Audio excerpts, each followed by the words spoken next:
curves are the reason the economy works. It's the reason very smart people from the same background with the same money will all do business together and want to trade, and one do labor work for the other. You might want to clean the kitchen, I might want to clean the den. We might want to own this car, I might want a convertible, and we swap. And all of that works into the economy because people who are similarly situated have different utility curves. And so with age or phases of life, those utility curves change. Absolutely. When I'm younger, all I want to think about is how do I grow and make money. Right. Some people when they're younger ages say, I just want to make money and spend it. Right. And they have a very good life when they're young, but often not a very good life when they're 40, 50, 60 years old Right. and they haven't saved up money. Now, and so what I find interesting is what you're saying, and I think this is, I'm witnessing this myself because it's like, the idea of putting money in investing, letting it accumulate and cash out, at a multiple some years down the road.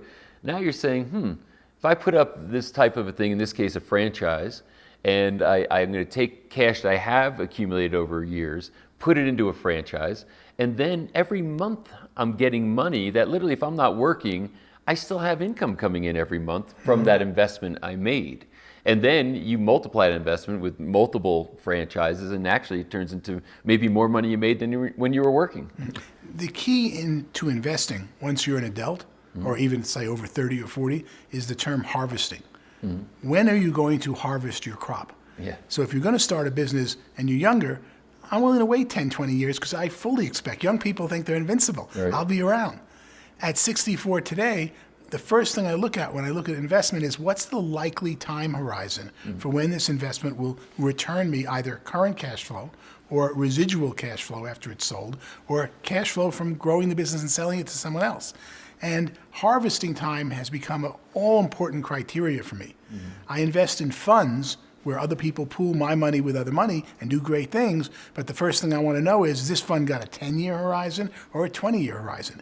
If it's a long-term land development project and I'm investing in it, it might have 3-4 decade horizon. Right. Now, I also have 4 kids who right now I'm not too focused on their residual. I got to get them through high school and get them to college. Right. But at some point, if they were my business partners and they're 30 years old, I might think, I'll go back to taking a long-term horizon because I don't need the money, but my children might want it. But that's for the future. But you start to see that you should be driven by your family situation. What do you need to live on? What do you need today? What does your spouse need? What does your partner need? What do your children need? Do you have any special needs children? And then project that forward over a likely lifespan. And you see how that's going to be the most important criteria, the time return for harvesting in making an investment as you age. And you're the first person I heard say that, because I think that's a critical consideration. Because a lot of people say, they have different models of investing. Here's my investing advice. Here's how I think you should do it. And certainly people talk about, levels of risk and harvest time as far as, what age are you and here's what I'd recommend, et cetera. But you're almost starting from the value standpoint of saying, wait a minute, I'm a human being with a family. And if I've got kids in their 30s and we want to create some kind of a family business with the money that I've accumulated, that's a strong consideration as to the decisions I would make, as compared to my kids are off doing their own thing and successful in their own right, and I've got a separate thing, or I have no kids. All those are really considerations. So there's not like who has the best investment advice. It's starting by saying, what are my circumstances and what's applicable to me based on those circumstances. We really learned that as a civilization in the post-baby boom years. Prior to the baby boom, or including most of the baby boom, it's about making money. Yeah. What do you do when you make a lot of money, Dad? I make more money. And what do you do? I make more money. It sounds crazy. Yeah. And the baby boom was the first generation between rock music and all the things that we love doing that said, maybe I don't want to make just more money. Maybe I want to do something environmentally sound and make a little less money. Right. Maybe I want to make money now, more cash flow. Maybe I want to save for the future. Even though I'm not spending it, I sleep real well at night. And the baby boomer really started applying utility curves to them and their children, all the way to the millennials that we might argue completely apply utility curves without thinking of how they're going to pay bills because they got a rich baby boomer dad or mom to take care of them. Right. So we really need to identify first, who are we at our stage in life when you're about to do an investment? Most important, before you worry about how much and how are you going to make money, when are you going to make money? Right. The most important thing, if you invest money now, and I'm talking anyone over 30, when does harvest time come around? Remember, the sooner it harvests, the less risk. Right. But guess what? The sooner it harvests, probably the less return. Right. And you need to quantify that and figure out your time horizon of investing before you figure out how you're going to invest, how you're going to manage your money, and bring happiness. Because ultimately, money is really not about gross domestic product and increasing.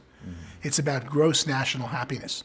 And gross national happiness is a defined term by the United Nations. They spend $180 million a year collecting the data that goes into a database each year to determine which countries are happy. But as we look around, it's which people are happy, which children of ours are happy, which of our friends and relatives are, and how do we get them more happier? Right. And you start to see how utility curves, time horizon to invest, all enter into a new formula we're entering into called I want more gross national happiness, or gross domestic happiness, to be more accurate, versus I just want to make money. Right. So now, and that's another interesting thing, saying, okay, it's the what do I invest in, but of course the when. When do I harvest is another question. And then the why means, like, what are my values? Like, as you're saying, maybe I also care about the environment. So, let's call it the legacy side of it. There's some maybe legacy issues that are important to you. So, so it's not as simple as just saying, oh, follow this guru and do what they say because they know the right thing. It's different for everybody. Right. And what we also see is a reemergence of the franchise business. And once I got into Planet Fitness, I started looking around at other franchises. And I found that Planet was not unique. There were many other franchise businesses that had developed a formula, had continual R&D, and that were attractive. In the past, I've always been the entrepreneur who started a business. I literally took a blank slate building, I invented it, I drew it out on paper, I had a lot of fun doing it, and I built a business. Some of them worked, some of them didn't. At this stage in my life, I don't have time for that.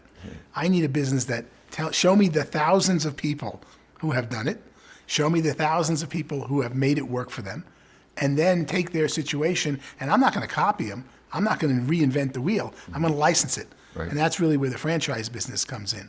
Our world changes so fast today, and the product you make and the customer you have changes so fast with the internet. You used to open a store, and it was on a certain street, and your loyalty was your customers coming by. And if your product wasn't so great after a while, they still came by, they told you, and you had time to fix it. Right. Today with the internet, if there's a better product for your customer, you're lucky if you last a nanosecond before somebody clicks on that product versus your product. Right. You've got to have a huge R&D department in almost every business to stay on top of your customer, not just serve your existing customer. And that's where I've come to really enjoy franchises like Planet Fitness, who today, I think the stock price is about $4.8 billion. Wow. We had an IPO of about roughly $1.5 billion 2 years ago. It's now trading at about 4.8. Wow. And more important, the company spends on new products, new services, and always brings them in. So our Planet Fitness operators can just run their gym and know at convention time, when they come together once a year, or just daily, because they get an email from corporate, it's going to talk about new things we're exploring that might work in your gym, new things on trial you might want to be. The whole company is really a big R&D department to make sure we stay ahead with the latest technology. And that you see behind the scenes in any business you go into. Go into any fast food outlet, any item. It's not just the items changing, it's the technology of delivering it, it's their sources. My son just took a job, he's 16 years old, at Starbucks. I am overwhelmed by the technology at Starbucks that goes into training him, monitoring him, the values they're teaching him. They've got whole programs and videos for every possible situation. He had to learn how to serve deaf people. And he says, next week I'm going to learn how to serve deaf and blind people. These are amazing life experiences. I should pay Starbucks for what they're delivering to my 16-year-old son. But the learning experience is amazing. And there's no way if I owned my own coffee place, I could add that much to environment, hire a bright 16-year-old kid and teach him how to serve people.